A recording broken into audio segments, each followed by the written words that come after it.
Oh my gosh, the amount of damage came out. Oh, okay. That is literally the whole point of making this video here today, is talking about the unbeatable.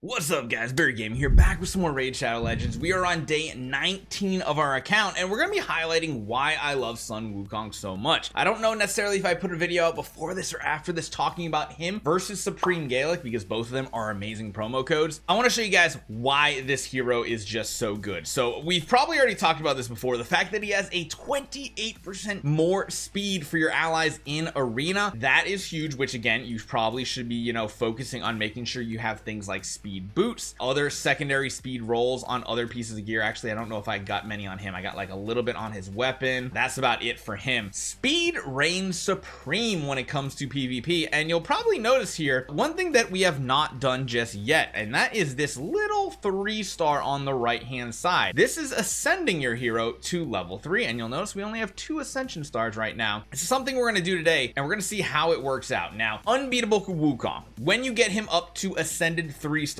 this hero will get this ability called Unbeatable Wukong. Revives this champion with 100% HP and 100% turn meter 3 turns after he is killed. That is actually pretty huge. Now, this also means that you can build him very fast and very offensive. You don't have to necessarily rely on things like the lifesteal set that I love so much. You can build him much more offensive for things like crit chance and crit damage. You can see his crit rate is very low on my character right here. It's only 28%. Whereas our crit damage is actually pretty significant. We already have 91%. Rerolling some of this gear and picking different stuff and maybe going for crit rate over lifesteal, that could be an absolute big change to this, because if we can have other heroes that are staying alive for multiple turns and he does go down, well, we have a way to revive. So that's what we're going to do here today. One of the main things that we're going to get done beyond claiming all of our free stuff, you know, we got our daily gem pack that is always here. We're going to go to the tavern and we are going to ascend, because I'm pretty sure, yep, I just got the 3rd superior spirit potion, which we need to ascend him to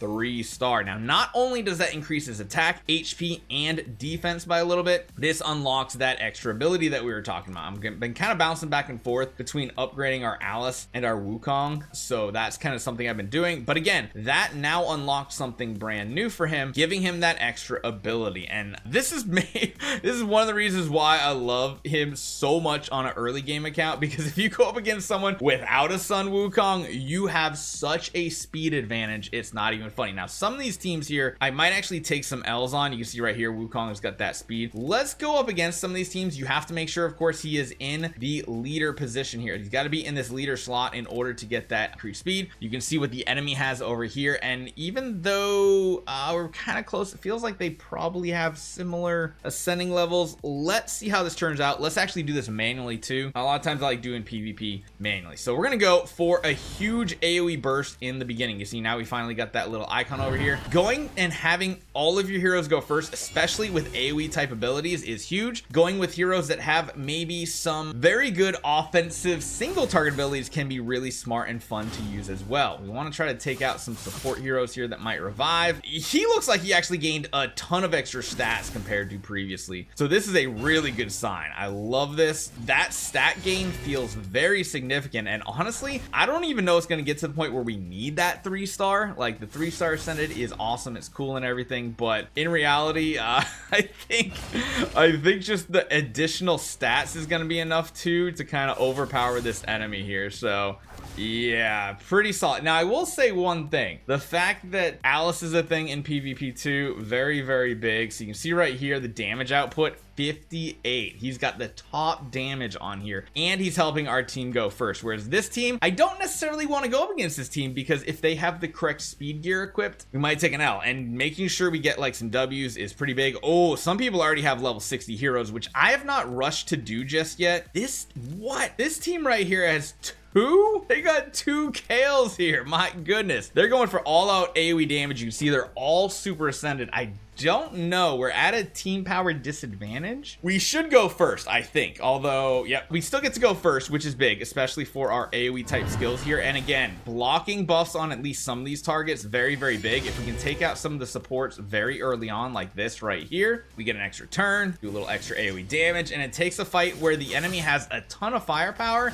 and completely nullifies their potential damage and just lets you go first. And going first in PvP is really, any game mode is very strong, but in PvP is absolutely ridiculous. Let's refresh this list. I'm gonna take a few easy W's here too, I hope. Sometimes these enemies can actually take you by surprise and just completely, I don't know. But again, we're getting chase points for our Alice event, we're getting tournament points, and we're just getting easy raiding here. So never pass up these easy targets. We got some other battles like this right here where, again, if they don't have a Sun Wukong, we just immediately get to go first, and this battle becomes so much easier being able to pump out this much damage super early, even if we don't have like a faction advantage or anything. Very big. The fact that we can basically take out their Alice before they even get a chance to go. Look, they haven't done a single thing to my enemy team, and they're almost all on life support at this point. We follow it up with even more AoE damage, and it just gets to the point where it gets ridiculous, how it's like they literally just don't stand a chance. You're just decimating these enemy teams. There's no hope. And you see right here, now we got all of our heroes, basically all of our main heroes alive. They have nothing left, and we're just gonna pick them apart very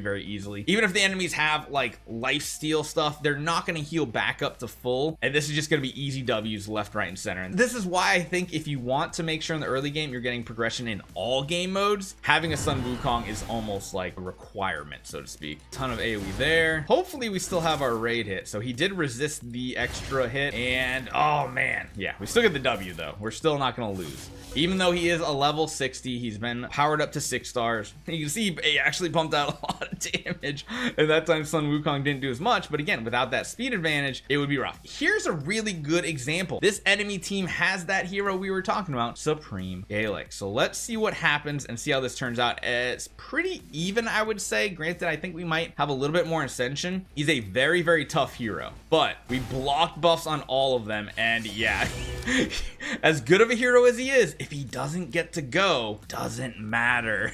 We get the free attack here with a little bit extra hit, strengthening our team, and then we just take it out there. This is the perfect example. This fight right here, Supreme Gaelic versus Sun Wukong on an account, it's just this no-brainer. Look, 0 damage, 0 damage, 0 damage. How do you win a battle if you don't even get to go when the other team has all these powerhouses? And again, would I want Supreme Gaelic or would I want both Atlas and Sun Wukong? I think that's a pretty easy choice overall. At least for me it is. And later on, I mean, this just makes doing all your PvP stuff, your achievements, your everything, just so much easier to get done. Just look at this. The teams are basically dead. Like, they're just gone, basically. Well, I mean, they did make it go. Did I speak too soon? Maybe. That was a huge comeback right there. And actually, I'm gonna take an L. Oh my gosh, the amount of damage came out. Oh, okay. That is literally the whole point of making this video here today, is talking about the unbeatable Wukong, and that could not have come at the most perfect time. Revives this champion with 100% HP, and as you see, I'm about to go with 100% turn meter, 3 turns. And now what I get to do is turn the tides on this battle again and actually pull a victory out where I think I was going to lose. Like, I don't think I could cinematically make that better, and I was not even thinking about that. And even though he's not the top damage dealer, still putting out pretty dang good damage. That revive literally gave us the victory right there. Oh, like, how do you turn down free wins, right? I love people that just do this. It's kind of rough if they're a real player and not like a bot or something, but take what you can. So this is an interesting one. A level 60 ninja. I don't know if we're gonna be able to get this done, but they have team power 67. I have team power 45, and they have a 6-star hero. We do have more ascension overall. Does speed make the difference to make this a victory though? That's the biggest question we have here. We got a couple block buffs. They have a lot of power over here. My goodness. A lot of damage in, but holy cow. If we don't get like one shot, I think we'll be in a good spot. They went for our weakest target, which is good. We can now apply some buffs. Even though they have their whole team up, I still feel like we're in a decent spot. We're still spreading that AoE damage around. Let's see if we can take out Ninja. No, we can't. so much damage coming in. So freaking much. And right there, we did not get sheep or anything. Oh, they did go invisible. No, we can't hit them. And you can see we had that burn on us. So if we can somehow... Okay. Say, if I didn't think we were gonna win. That is a huge power deficit. He's still one of the best damage dealers out of everything you saw here, but yeah, when you're going that far of a deficit, it does get a little bit difficult. So let's do a couple more fights here. Let's actually finish this on a Sun Wukong mirror. Granted, we have the power advantage. Actually, no, that's not fair. Let's do something like this. More similar power advantage. If you gear your heroes correctly and it is a Sun Wukong mirror match, you should still come out on top. This should not be an issue whatsoever. We should still be able to get the victory because we actually have our characters geared for speed on their boots as well, which does make a huge difference, especially when it comes to PvP. I mean, this is the perfect example. Yeah, it was even a mirror match, but look at this damage. 0, 0, 0, 0, and that's how it's done. So it was nice to see that we were actually able to get something to work for us. Literally unlocking this today is exactly what we needed to get our progression done. So hopefully you guys enjoy this one. Let me know what you guys think. Let me know how your accounts are doing as well. I'll see you guys next time.